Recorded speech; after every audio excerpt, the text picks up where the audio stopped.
A woke mind virus etymological history. All right, you guys ready? Let me put this up here.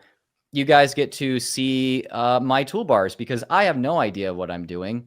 And this is the only way that I know how to display things in a way that doesn't confuse me because I am a complete noob here. So have mercy on me, please. All right.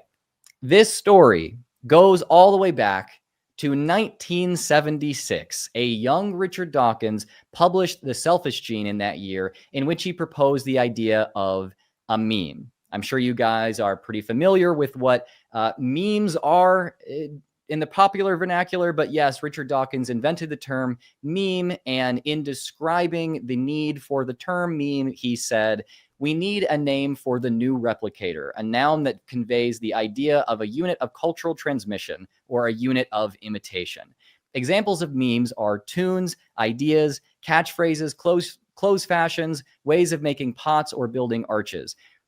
Just as genes propagate themselves in the gene pool by leaping from body to body via sperm or eggs, so memes propagate themselves in the gene pool, or in the meme pool, I should say, by leaping from brain to brain via a process which, in the broad sense, can be called imitation.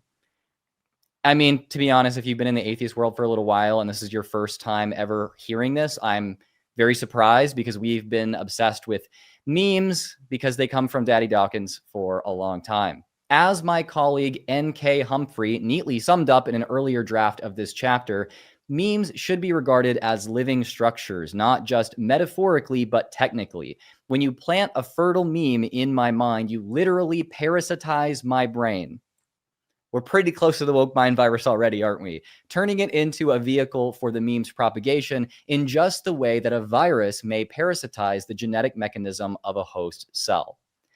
So from the beginning, the notion of the meme was described not as metaphorically, but literally parasitic. While Dawkins goes on to explain how the reproductive success of a meme need not increase the evolutionary fitness of its host, he does not assert that these mind parasites necessarily harm their host either. So just to emphasize here, all ideas in the original conception of the term are memes. All ideas are memes. To say that something is a meme in this original sense of the term is not to deem it harmful at all. Although Dawkins' use of the word parasitize here, I think nonetheless conveys a negative connotation to the reader. And it really doesn't help that right after these segments that I've read here, Dawkins immediately examines the memetic nature of the idea of God. Yes, historically, the very first idea to be called a meme in written word is actually the idea that a God exists. We know very well that Richard Dawkins detests the idea of the existence of God. And so he's not doing himself any favors in explaining the idea of meme as being something that is not a derogatory term. Like when he calls the idea of God a parasite, we can tell that he is saying that that's a bad thing. Although if we don't read in between the lines at all. We just read directly what he says. He explicitly says all ideas are memes and don't necessarily carry like a negative connotation. Not all mind parasites are bad for the original Dawkins sense of this term. Now, by the 1990s, literature on memetics had expanded very, very considerably. Richard Brody, who is a computer scientist and the inventor of Microsoft Word, authored Virus of the Mind in 1995, a book that was an early Amazon bestseller, at least according to Richard Brody himself. Between the book's table of contents and its first chapter, this very interesting warning appears. It says, "Warning, this book contains a live mind virus. Do not read further unless you are willing to be infected. The infection may affect the way you think in subtle or not so subtle ways, or even turn your current worldview inside out." This is clearly a kind of gag. This is actually on the jacket of the original hardcover version of the book, as well as in kind of the table of contents. So they're trying to like rouse the reader a little bit. But this does tell us something. It tells us that even before the book begins, Brody wants to communicate that all ideas, including those he wishes to spread, his ideas, are mind viruses. This is also where I believe the term mind virus originated. So mind virus, the canon term, seems to go all the way back to 1995 at the very least, if we're looking only in things that have actually been published. There were some like proto blogs at this time. Maybe there were some things like that. Maybe people had said some things on message boards by this time. But if we look at actual published works, 1995, Mind Virus was already in print. Now, this book is a non-scholarly introduction to memetics. It compares mind viruses to computer viruses rather than, I know it's a debate whether it's biological, but I'll say biological viruses. And it discusses how memes evolve and spread under the selective pressures of their environments, and specifically how religion and the culture of the inner city, including single motherhood and gang violence, are particularly powerful mind viruses. So, yeah, I think that this book reads very much like it was written by a white American tech guy in the 1990s, with all of the biases and the bigotries that brings. There is very much some real 80s and 90s style white moral panic in these pages. I'm actually a little bit surprised he didn't bring up Satanists. Maybe he did and I missed it, but that's what I would expect. Okay. Now, with all of that said, and for all the reasons I might have cause to dislike this guy and this book, if I'm being honest, I will say that the book is fairly self-aware of its role as a disseminator of so-called mind viruses itself. Brody does not claim that ideas he dislikes are mind viruses, while ideas he likes are not. He also acknowledges that he, at least at times, uses the term mind virus instead of meme because it is a more fertile meme which will spread to more people. So he writes in the introduction of this book, I called this part of the book Crisis of the Mind rather than simply Introduction because the former pushes more buttons, it attracts more attention, and more people will read it. I called this book Virus of the Mind rather than Introduction to Memetics for the same reason. The language of pathology, of infection, the very label of mind virus, it is itself, in terms of memetics at least, an adaptation of the term memetics meant to make it spread more easily. I think that's pretty fascinating. So 10 years later, 11 years later, actually, after Richard Brody's published work here, in 2006, Richard Dawkins dropped The God Delusion. Most of this book is what I would just call Atheist 101. So no new ideas were really created here, but this was probably the most popular atheist book of all time, so it's extremely influential. It popularized, which is important for our purposes, calling all religion or theism delusion. This could be defined as a pathological hallucination that acts as a virus. This is a form of the claim that religion is a mental illness.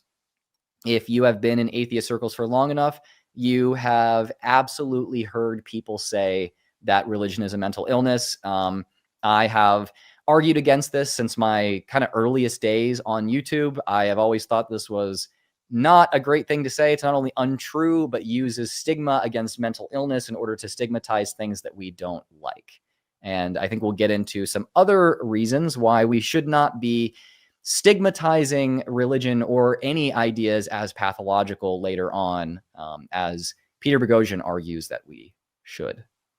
Now, I have a couple of clips of Richard Dawkins relatively close to the publishing date of The God Delusion, and you can just get kind of a sense of the things that he was saying in response to people challenging him. Is religion really a virus? Is it really a delusion? Is it really a hallucination? And these are the types of things that he said.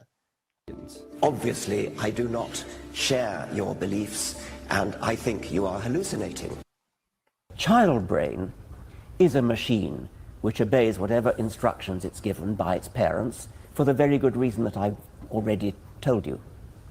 Therefore, the child brain is also vulnerable to parasitization by viral code, which is things like, it is essential that you pray 5 times a day. If the child brain could tell which was good advice and which was bad advice, it wouldn't need the advice in the first place. That's the whole point.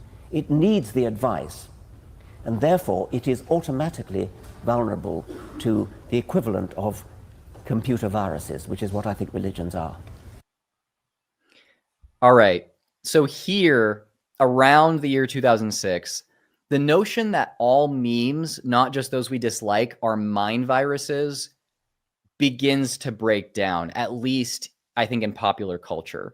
Virus for Dawkins intentionally now carries a connotation of pathology, of mental illness. All right. Now we have to talk about something that I, to be honest, didn't even want to include, because this is, I feel like in some ways it is me like smearing someone who I see to be very much an ally. But in the interest of journalistic integrity, I have to include this next part, even if I don't really like it.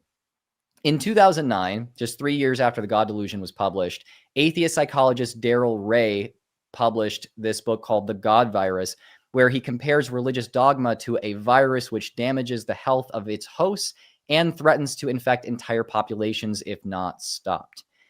So you can see on screen here that he's doing that. Here's the cover.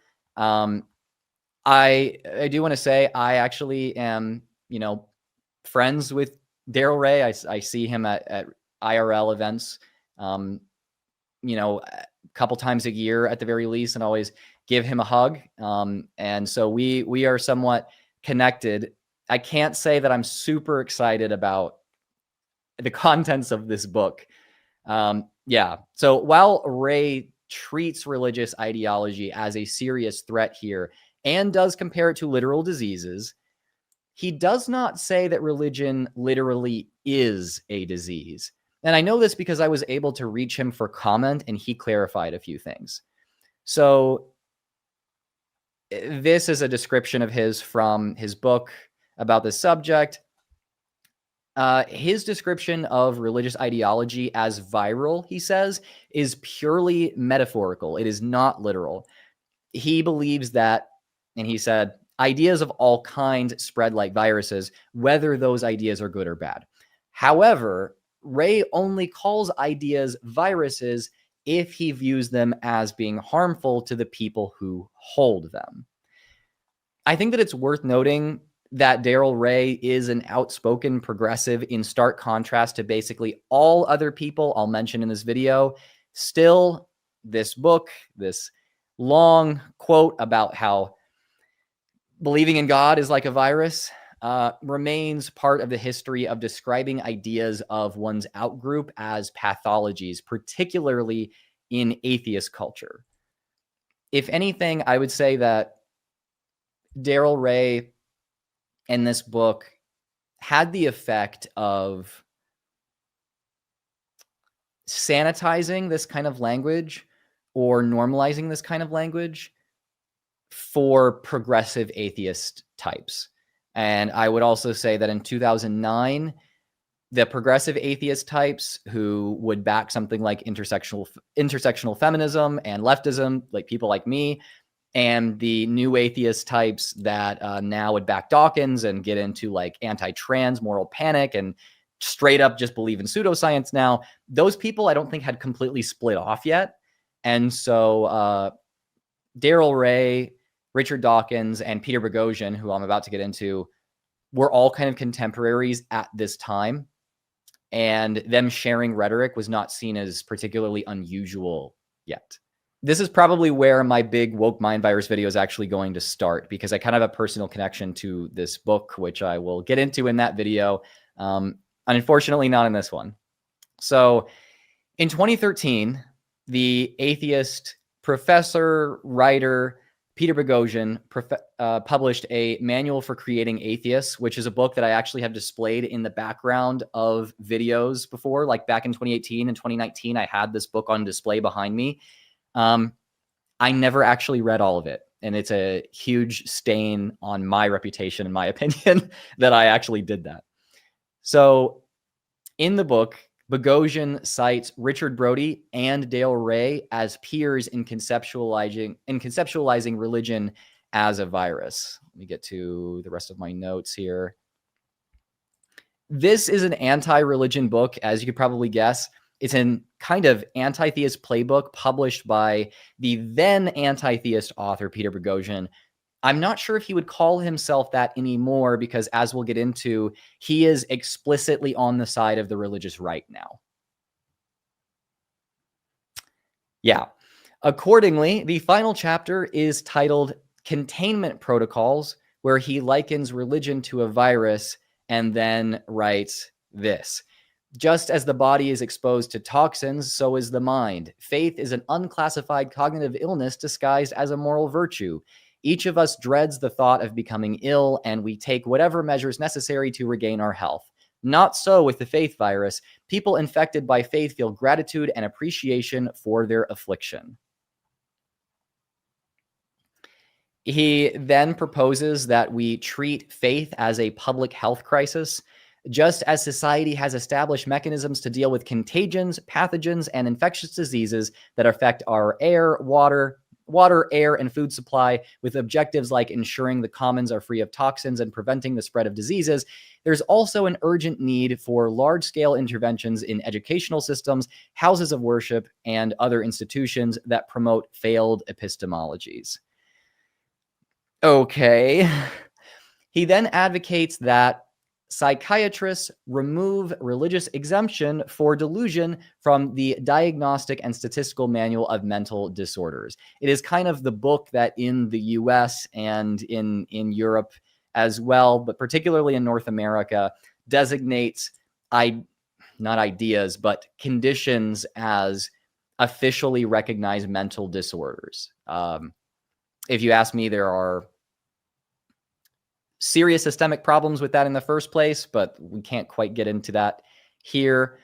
He says it is crucial that the religious exemption for delusion be removed from the Diagnostic and Statistical Manual of Mental Disorders. Once religious delusions are integrated into the DSM, entirely new categories of research and treatment into the problem of faith can be created. These will include removal of existing ethical barriers. Make sure that's on screen. I'll say that again. These will include removal of existing ethical barriers, changing treatments covered by insurance, including faith-based special education programs in the schools, helping children who have been indoctrinated into a faith tradition, and legitimizing interventions designed to rid subjects of the faith affliction. Finally, removing the exemption that classifies a phenomenon as an officially recognized psychiatric disorder legitimizes research designed to cure the disorder. So, just to make sure that we're hearing what he's saying here, Peter Boghossian proposes that we treat ideas and identities that we dislike not as matters of disagreement, but as diseases. This is a man who regularly calls himself a liberal and says things like, the best ideas must win out in a free and fair marketplace of ideas. He also says that we should treat ideas and identities we dislike not as matters of disagreement, but as diseases. Because if we reframe such ideas as threats to public health, we can gain a sense of moral legitimacy as we employ means to eliminate such things through means which would otherwise be considered unethical. Since then, Peter Boghossian has made a career out of opposing what he calls woke ideology, regularly referring to ideas which he disagrees with as pathology. So here's an example that's just easy for me to show visually. Most of these things are actually like in podcast form, but here's a visual example. Elon Musk, who I suppose Peter Boghossian actually has some actual contact with, says the woke mind virus is penetrating the firewalls of some of the world's smartest meat computers at a prodigious rate. This is December 30th, 2022, by the way. Peter Boghossian says, correct. Idea laundering is the mechanism the woke mind virus uses to legitimate itself. I don't know why he used the word legitimate. I've stared at this tweet so long, and I don't know why that's the thing that bothers me. When woke mind virus, with the context baked into it, is someone saying colonizer vibes in the chat. Yeah, this is colonizer vibes. I would also say that this is not just eugenicist vibes, but actual eugenicist rhetoric. Not incidentally, Peter Boghossian's friend and regular collaborator, also once a new atheist guy, James Lindsay, gave us one of the final pieces of woke mind virus deep lore, as you might call it, with a series of articles in 2020. Critical Theories, a virus on a liberal body politic. This article on screen laid out Lindsay's belief that postmodern neo-Marxist academics, yes, that's the term that he uses, have been working to effectively destroy all academic institutions and even critical thinking itself. Now, I chose to just keep a single image on screen for this part, simply because if we go through this in a super detailed way, this could probably be as long of a section as the rest of my history section here combined. And I don't want to subject you to that. These are available online. You can read Critical Theories, a virus on a liberal body politic on New Discourses, I believe, is James Lindsay's billionaire-funded site. So you can do that. I'm going to do my commentary from here. These academics, these postmodern neo-Marxist academics, supposedly do this by acting like a virus, infecting healthy institutions through infiltration, then parasitizing their resources to reproduce their ideology through teaching students and publishing articles. Their end goal, James Lindsay believes, is to turn all academic disciplines into publishing engines for critical theory. I want to go ahead and say that if you don't know who James Lindsay is, he is someone that now speaks about like things like the woke mind virus a lot. He actually went on tour with Charlie Kirk in 2023 to try to encourage the Southern Baptist Convention to keep liberals out, because apparently the most conservative main Protestant denomination in the United States is getting too liberal for the good of Western civilization. James Lindsay, you might think maybe he's an anthropologist, maybe he has some education in critical theory, maybe he's in psychology, even he could be like a literature professor or something like that. James Lindsay has a PhD in mathematics, and as he has actually said very publicly, I think at the end of this article, that he began getting into discussion of critical theory after a couple of months of studying it for the first time, which is what he says is what it takes to become an expert in critical theory. Now, there's a lot of people who probably aren't aware of what critical theory actually means. So I'm just going to go ahead and get a little definition going. Critical theory is a philosophical approach to literature, history, and culture, which examines and challenges systems of power which shape them. It's actually quite simple. That's what that is. The right has so successfully polemicized against critical theory that I, an actual leftist who regularly reads critical theory and has actually posted things on my channel that count as critical theory, have still probably spent more waking hours of my life passively absorbing moral panic and conspiracy theories about critical theory than I actually have engaging with it directly. That's incredibly easy in the media ecosystem that we live in.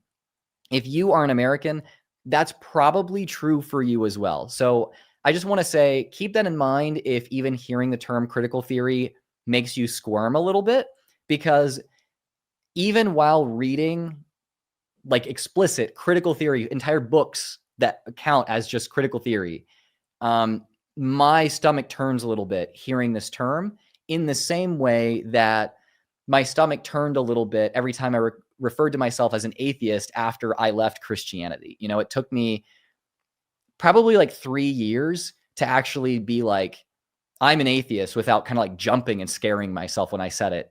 This was, by the way, I had like a whole following on YouTube and everything before this wore off. So if the term critical theory is freaking you out a little bit, I'm going to extend you a little bit of empathy, because that's where we're at right now. But I would encourage you to try to push past that, because there's been a lot of propaganda against it. Okay.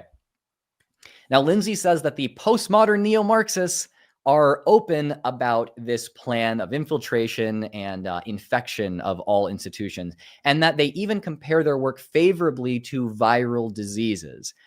His support of this claim is his citation of a 2016 article in Generos, I think it's called. I'm not sure. Correct me if I'm wrong, chat, if you can. Journal focused on gender studies and feminism. I can pull this up. Yeah. So in this article, the authors employ the metaphor of a virus to, I would say, rather whimsically discuss a potential future for women's studies. I'll read you part of the abstract here. This paper theorizes that one future pedagogical, that just means teaching, priority of women's studies is to train students not only to master a body of knowledge, but also to serve as symbolic viruses that infect, unsettle, and disrupt traditional and entrenched fields. In this essay, we first posit how the metaphor of the virus in part exemplifies an ideal feminist pedagogy, that just means teaching again, but they got to be fancy with it. And we then investigate how both women's studies and the spread of actual viruses like Ebola, HIV, produce similar kinds of emotional responses in others. Translation. They use the metaphor of a virus to discuss the aim of teaching students to change entrenched power disparities in academia. They also discuss how certain people recoil in fear and disgust at both diseases and feminist thought. Now, funny enough, this is something that James Lindsay actually does in his response to this article, this journal article in this original Critical Theories article. I really should have a graphic for this, but he says, and I quote, "Before I continue, let me pause to recover, given just how incredible it is to be reading this right now. Maybe you need the minute too." He is writing in a deliberately exasperated way when he quotes this article, because, yeah, I don't know that he's necessarily getting that this itself is a commentary on what is provocative and offensive to people outside of the fields of academic feminism. Now, in this follow-up article, we're just about to the end of this. In a follow-up article published in April of 2020, so right after the pandemic had begun, Lindsay expands on his theory of this grand conspiracy, coining the term the woke virus in the process. Again, Lindsay cites this feminist article as proof of this systematic effort. Now, an important detail that Lindsay misses, maybe, or leaves out, is this article's apparent level of impact. It appears that this article, this feminist article, has been cited three whole times since 2016. That's 9 years, with all of those citations occurring after Lindsay pointed to it as the manifesto of a large international movement on the precipice of destroying all of academia and publishing their efforts and intentions to do so. You know, I think that what James Lindsay is doing here with this article is kind of doing, or at least attempting to do, what someone like me might do or really any kind of just like progressive liberal might do, in citing, the dangers of Project 2025, saying we don't have to be conspiracy theorists about this. It's just out in the open, right? They're saying this stuff out in the open. The Heritage Foundation published this whole thing publicly. We can just read it and see what like Trump or Stephen Miller's or Vought's or even JD Vance's agenda is going to be, right? I think that it is legitimate to cite something like Project 2025 to say that this is what, Republicans might do, and this is their plan, and say it's not a conspiracy theory, because the Heritage Foundation has been doing open and very effective, super influential, and massively funded political influencing and fixing since like 1979. Like, we know that they have put up candidates that have won over and over and over and over again. These things are documented. And it's clear with the amount of funding they have and the history they have behind them, how much power they have and how serious their published agendas are to be taken. I don't think that pointing to this article that was probably read more in the month following James Lindsay's discovery of it than in any other time really does what he wants it to do. I don't think that pointing to this as the published manifesto of a massive international movement of postmodern neo-Marxists in academia really actually provides proof of that. I think that this remains a conspiracy theory, given the fact that it doesn't seem like anyone, even in feminist studies, even in gender studies, gives a fuck about this article at all.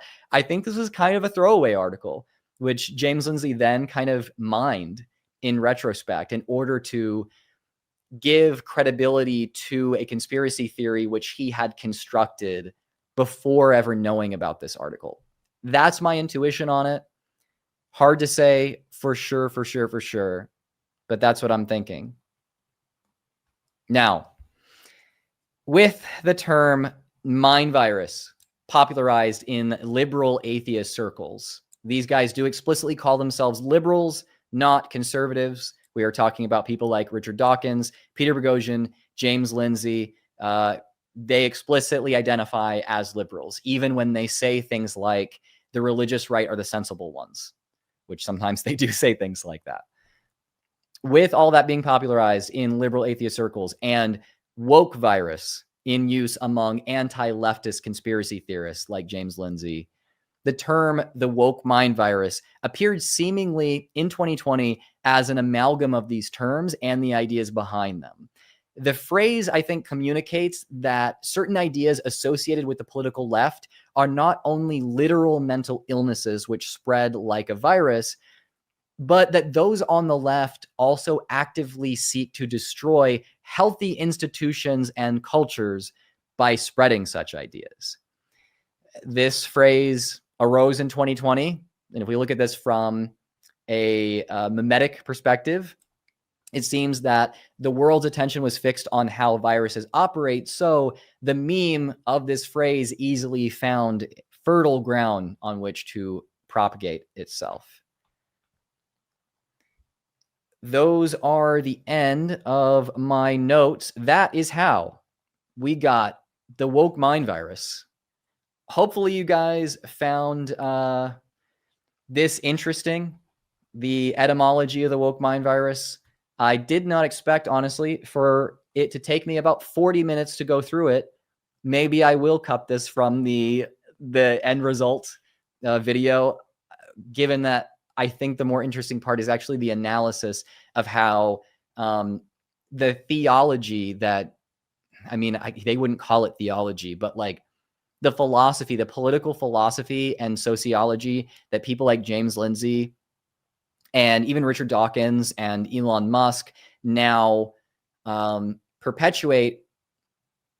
It looks very much like, and I think just serves to replicate panicked Christian apocalypticism, which is rooted in, the very early days of Christianity.